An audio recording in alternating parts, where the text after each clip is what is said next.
J'espère que vous allez bien. Moi, de mon côté, je vais très bien et je suis très content de me retrouver avec vous pour cet épisode de l'émission 5 minutes pour exhorter, 5 minutes d'exhortation. Alors, l'exhortation du jour, la pensée que je vais essayer de vous communiquer par la grâce de Dieu, c'est au sujet du changement que Christ peut apporter dans nos vies.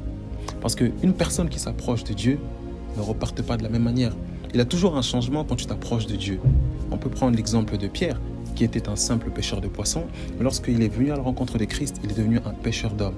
On peut prendre l'exemple de l'apôtre Paul, lui qui d'ailleurs avait un passé un peu sombre, un passé même de meurtrier, et après la rencontre de Christ sur le chemin de Damas, il est devenu justement un grand et puissant prédicateur de l'évangile. Donc toute personne qui s'approche de Christ, il y a toujours un changement, il y a toujours quelque chose qui se passe. Et je vais essayer à travers de cette exhortation vous montrer un peu les mécanismes de ce changement.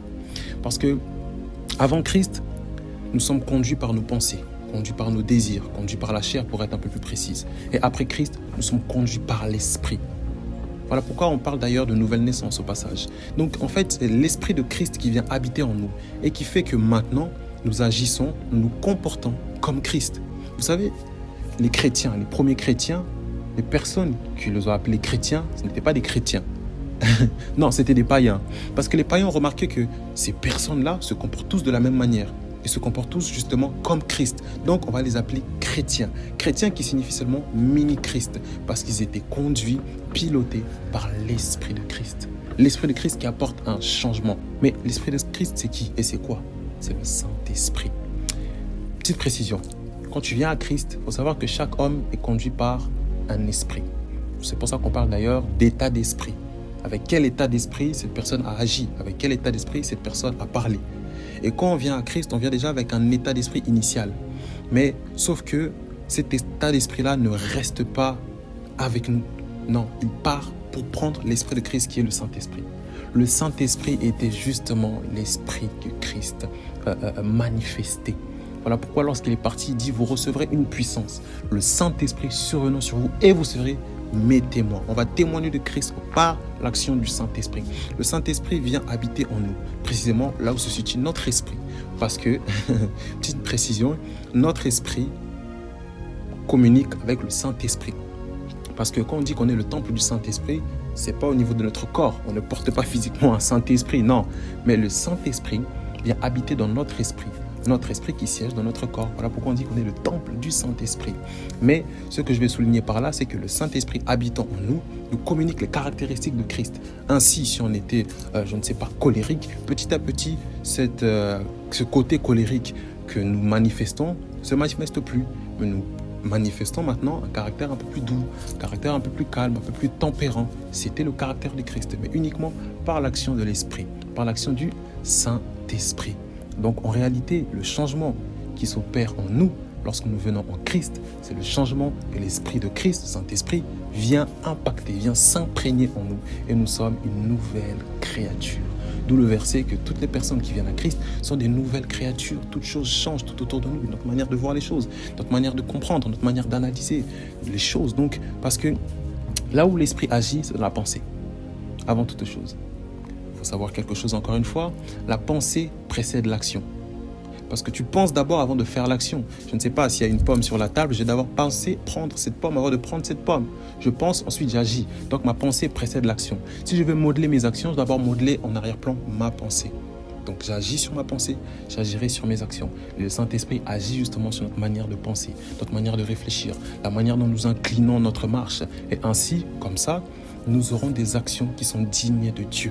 Des actions qui sont saintes. Parce que l'homme a une nature pécheresse. Naturellement, nous tendons vers le mal. Il suffit de regarder un enfant. Quand on lui pose la question, qui a fait ça? C'est pas moi. C'est vraiment un classique. Mais c'est même l'héritage de Adam.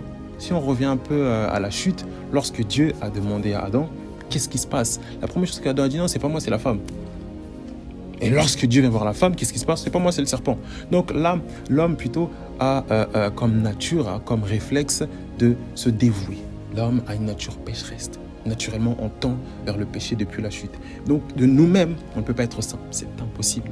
Mais par l'action du Saint-Esprit, on peut justement se rapprocher de la sainteté de Dieu, ainsi avancer vers le changement. Peu importe qui tu es, peu importe ce que tu as fait, ce n'est ni par la force, ce n'est ni par la puissance, mais c'est par l'Esprit de Dieu que le changement peut s'opérer. Et si le changement s'opère dans ta pensée, dans tes actions, c'est que ta vie entière commence à changer. C'est que tu commences à aller de l'avant, c'est que les portes commencent à s'ouvrir parce que le Saint-Esprit vient témoigner de la grandeur de Christ en toi. Vous recevrez une puissance, le Saint-Esprit survenant sur vous, et vous serez mes témoins. Vous serez mes témoins où? Dans les domaines des finances. Vous serez mes témoins où? Dans votre famille, dans votre quartier. Vous serez mes témoins où ça? Justement, même dans ton école, même dans ton travail, vous serez les témoins de Christ. Voilà pourquoi j'aimerais faire cette petite prière avec toi. Que le Saint-Esprit puisse venir en toi.